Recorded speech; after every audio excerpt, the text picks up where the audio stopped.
dear children, we have completed first lesson in freedom movement unit.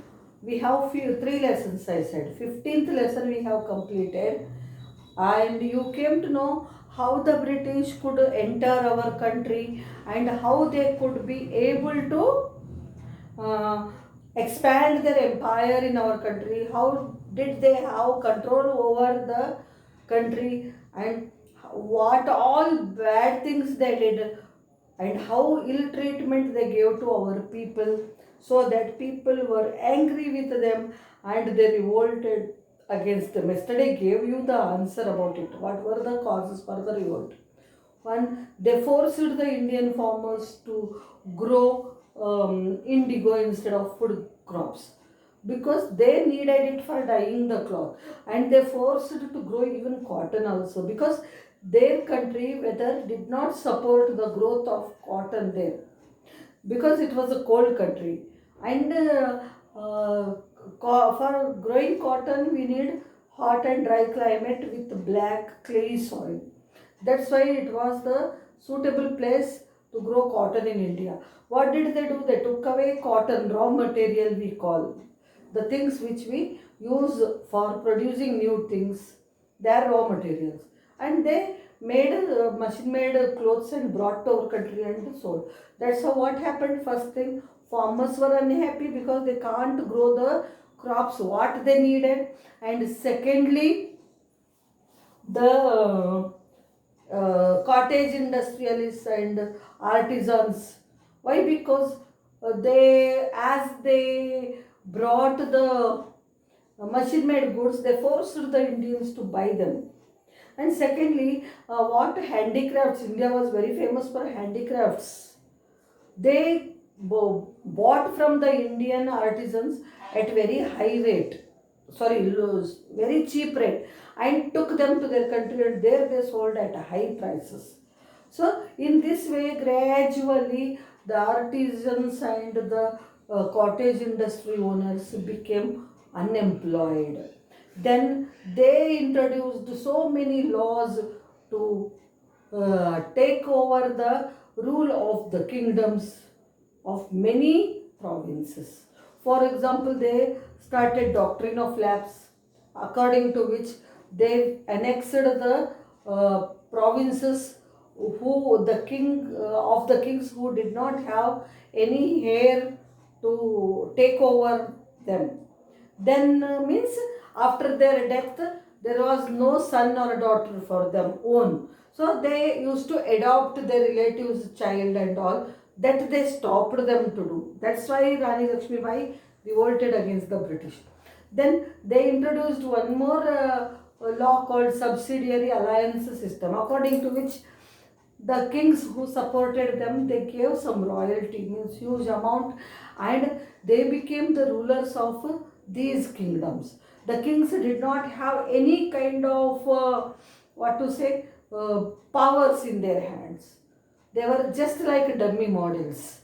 That's why it was not liked by the Indians. And then moreover, what had happened, the soldiers, they have already built forts to guard their factories, no godowns. So the army, they kept the army, all were Indians in that army, soldiers. And what did they do? They appointed English people on higher posts, and where lower posts only Indians, and they did not pay proper salaries, and they ill treated these people. They forced them to do the things which they did not like. That is how all together all the Indians revolted against the British. So the first revolt started at Meerut, actually on 10th May in the year 1857, and it spread most of the places in India, and many kings came forward and joined this mutiny. Among them, the important were Tanta Tope, Nana Sahib, Rani Lakshmi Bai, Begum Hazrat Mahal, understand? So Bahadur Shah Zafar, etc. But what was the thing happened? The war was in favor of British. They won the battle.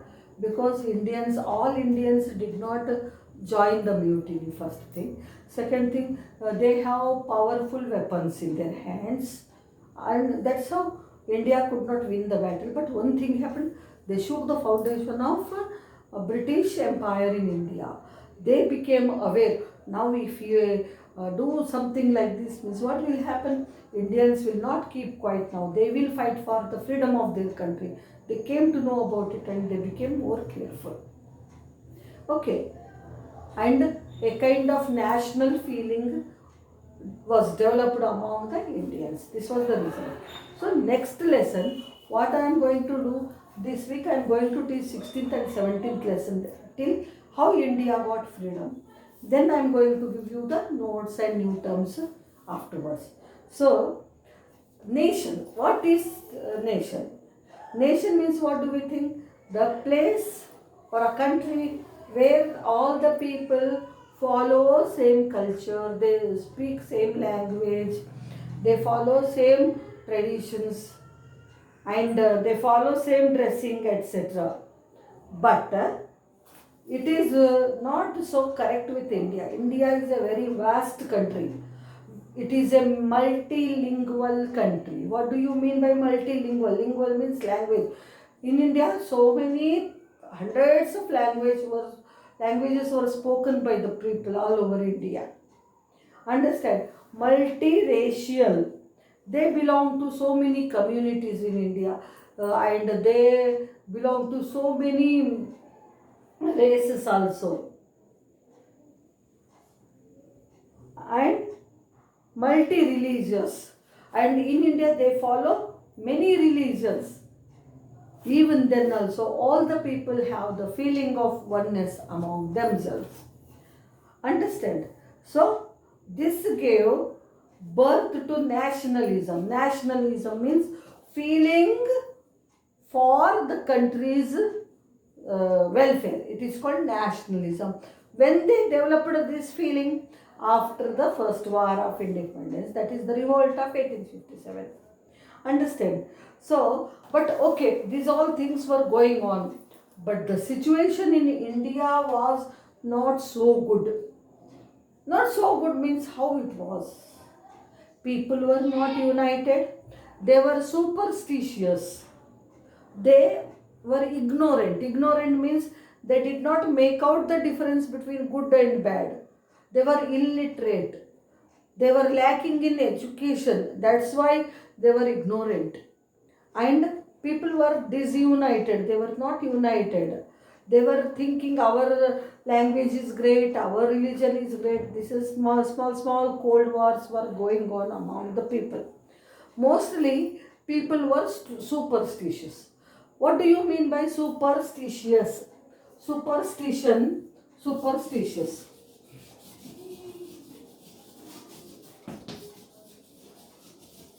means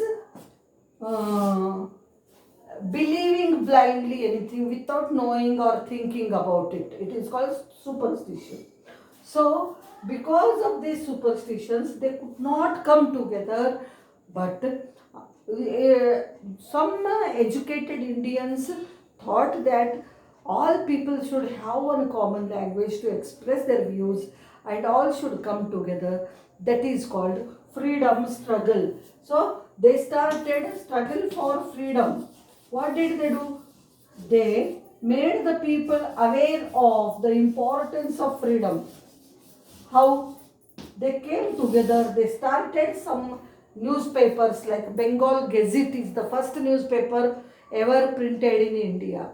Okay. Then so many Indians came forward and many social reforms took place after this. So this is revolt. It was like a small spark which lit the brains of all the Indians with the feeling of nationalism. So many educated Indians thought that it is not good to have feeling of superstitions and all. They studied that India is not in a good situation. People were ignorant, people were uneducated, and they were following superstitions. Andhavishwas. తెలుగులో ఏమంటారమ్మా? అంధవిశ్వాస మూఢనమ్మకాలు. మనకేమీ తెలియదు, అది కరెక్టా తెలీదు, wrong తెలీదు. ఊరికేనే అందరూ అంటారని మనము దాన్ని ఫాలో చేస్తామన్నమాట. That is called superstition. For example, if somebody says number 7 is not good, we blindly follow it. అమావాస్య ఈరోజు మంచిది కాదు, బయటికి వెళ్ళకూడదు, కొత్త బట్టలు వేసుకోకూడదు అని అమ్మ చెప్తారు. అట్లాంటివి ఏమీ ఉండవు యాక్చువల్లీ, బట్ వీ ఫాలో. గ్రహణం ఉన్నప్పుడు అన్నం తినకూడదు అంటారు. గ్రహణం ఉన్నప్పుడు అది చేయకూడదు, ఇది చేయకూడదు అంటారు. Actually scientific reason is because of ultraviolet race, the atmosphere becomes polluted, that's it. Otherwise, that's why we don't go out when it is grahanam, eclipse takes place. But simply we follow like this. So many such superstitions were prevailing in India, means were practiced by the Indians. Among them, important ones I am going to explain you today. Before starting my lesson, you should know about them. Why it was important for us to first remove the superstitions. If superstition is removed from our feelings, then we can rationally think, means systematically think what is good and what is wrong. Such superstitions were, I will write, what were such superstitions prevailing in India? First one, sati system. Sati system. Second one was child marriage.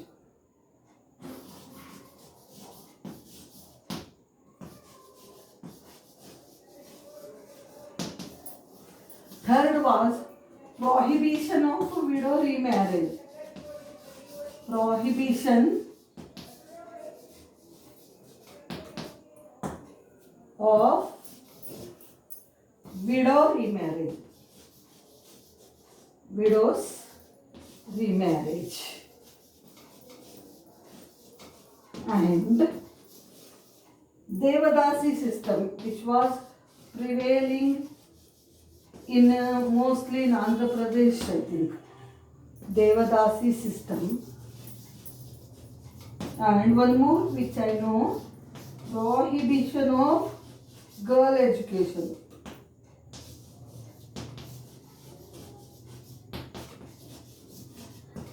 Girls education and infanticide. Infanticide. So I am going to explain them one by one. Let us go to what are these. Are some I wrote. More than these were also there.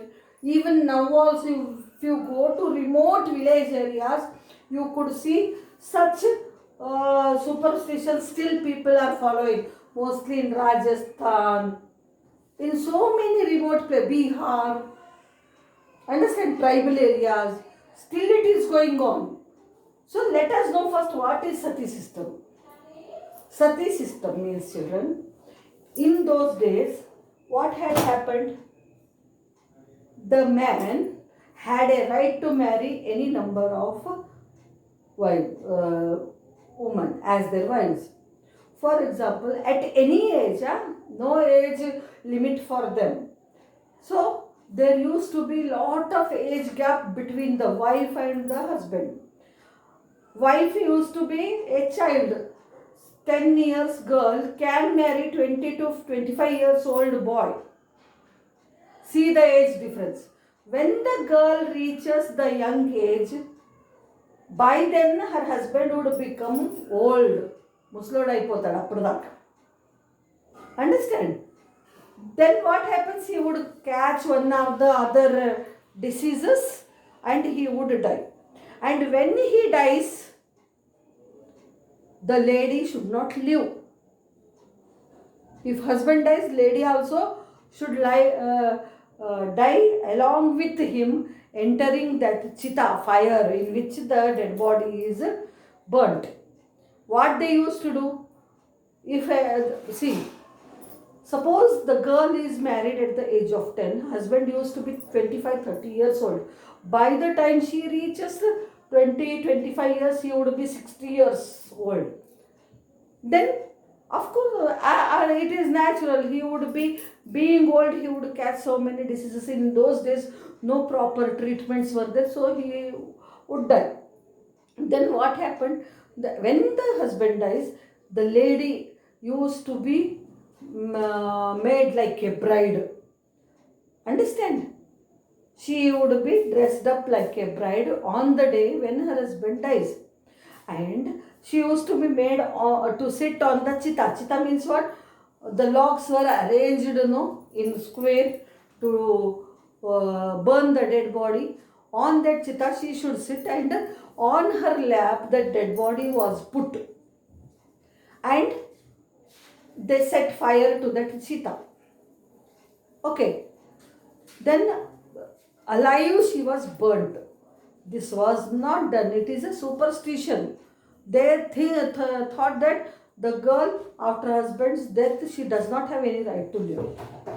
Okay, and one more thing, if after that, if she is a widow, she should not wear any colorful dresses. She should not put the bindi. She should not wear bangles. Her hair should be cut completely.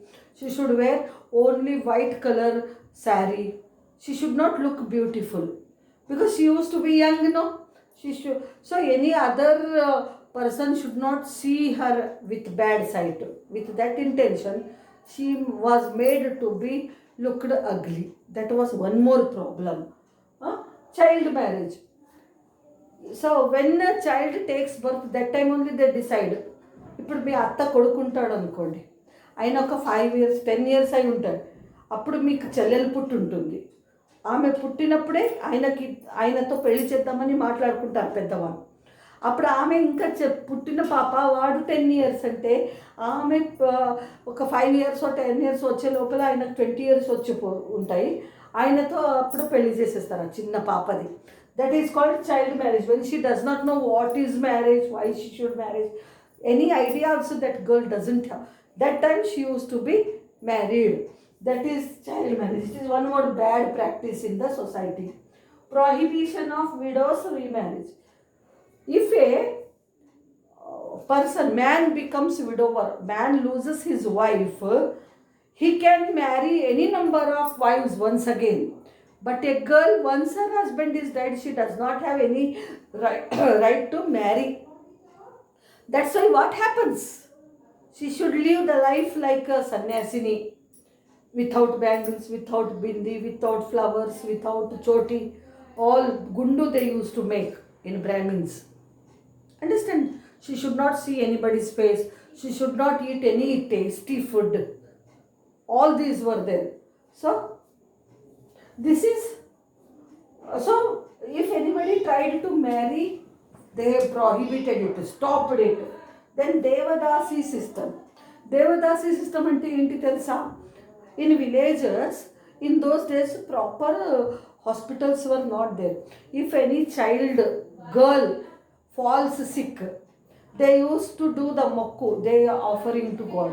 They say, if my daughter gets well, we will leave her as a Devadasi. Deva means God, God's servant. So, when she gets well, she should not live with her parents and all children. She should live in temples. Anybody can go and rape her. Anybody can take her, in no proper safety for that girl. She will not eat in her parents' house. She has to beg, and she has to do the seva for the temple, sweeping and all. Anybody gives any food, that she has to eat and stay. This was very bad practice. Then prohibition of girls' education. They did not send the girls to school. What wrong feeling they had in those days? Girls are born to marry and give birth to children and look after the household things. They cannot go to school. They should not go to school. So girls were not sent to schools for many years. When we were small, that time also this problem was there. Infanticide. Infanticide ante people, they give birth to the child and they lose the children because of some diseases and all. They will pray to God, if my child will be alive, I can put it under the wheels of the రథము అలా. ఇంకొకటి ఏంటంటే girls పుడితే చంపేసేవాడు. Infant అంటే small babies, new born babies. Understand? If boy is there, they used to kill. If girls are there, they used to kill. This goes on in Rajasthan still now. Such bad practices were prevailing in the society. So some freedom fighters came forward, some educated Indians came forward, and they struggled very hard to abolish all these bad practices from the society. It was not a simple thing for them. They had faced a lot of problems to remove, but they were successful in doing so. Who were they? How did they do?